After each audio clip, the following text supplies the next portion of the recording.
So, it's been just about 4 months since I had my DHI hair transplant in Istanbul in Turkey. So I thought I'd give you a wee update to let you know how things have been going.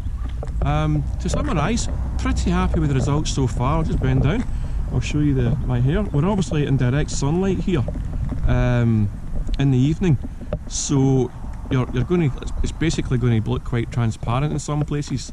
What I would say is it really depends on where you are. So if you're in somewhere with some shade, like a room, then it actually looks quite thick and quite dark. If you're obviously out here in the bright direct sunlight, it's going to look quite thin. So it depends where you're standing and where the light is. Overall, really happy. You can see the hairline coming in where it's going to be. Still, I'll just show you in the back. Obviously, I didn't get my crown done. You can see that. Let's bend down so you can see it.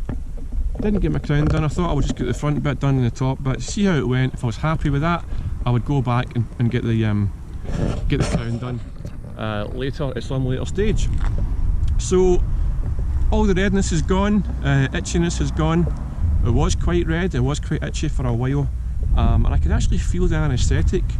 Up until fairly recently, I could feel a wee bit of the anaesthetic still on me. Hair growth has been fairly kind of a gradual, you know, it's quite thin and wispy still at this point in time, and you can sort of see where it's still a bit light in patches.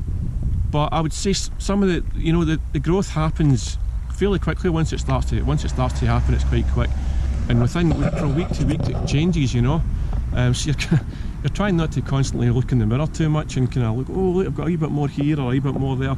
You try your best to forget it, but you inevitably you want to see results, don't you? So you end up looking in the mirror a few times. So I'm coming out here in Queen's View, like I do sometimes with the car. It's nice to have the roof down and have the wind in some here, rather than the wind in the scalp experience. What I would say about it is the DHI method. I got 4,600 grafts. I get 500 of those taken out my beard area, and the rest were taken out my donor areas and the back and sides. I can see a slight difference where the donor area is. You've got a slight difference in density at the back and sides. I can see where the donor area looks a little bit different for an area that didn't have hair taken out.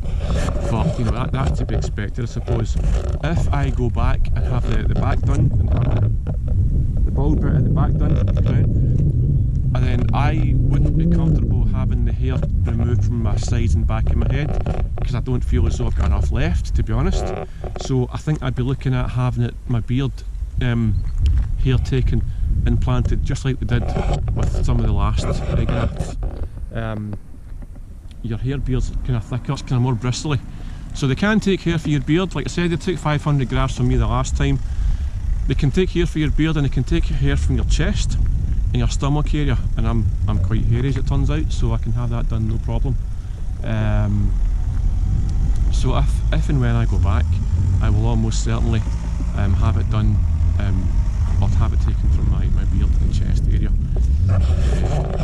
which is a little bit different, because I know that if the follicles in your chest and your beard have only got one hair coming out per follicle, whereas if you get hair taken out of your head, you've got a chance of 2, 3, sometimes 4 hairs coming out of that one follicle.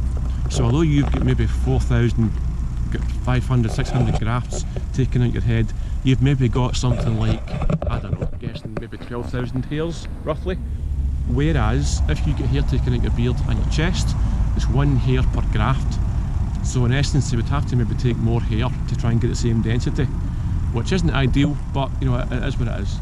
So yeah, with the benefit of hindsight, looking back on the procedure in Turkey, it wasn't pain free. There was some bits that were a wee bit sore, especially near the end. I mean, I think it was about an 8-hour operation I went through for this, and a lot of the time you're just kind of lying there and you don't really feel anything, but near the end I started to feel a wee bit nippiness and sore, and they gave me some more injections in my throat, which I did feel, you know, it was a bit nippy. Price you pay. I've heard people saying it was really excruciating.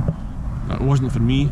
I've heard people saying it was pain free. Again, it's going to be individual, it's going to be different for everyone. Was it worth getting done? In my opinion, yes. Even if this, you know, I'm quite happy with the way it is just now, and it's only hopefully going to get thicker from here on in. So I'm happy. and apparently the most growth happens between 4 and 6 months, and then after 6 months it just kind of gradually gets thicker, with the full results happening after about a year. So still a long way to go, we're still in a work in progress, but overall very happy. I would recommend it if you're thinking about it. So that's the update. I hope you enjoyed it. Give us a wee thumbs up and a like. Any questions at all, put them in the comments below and I'll do my best to answer them for you. Thanks for watching, see you later.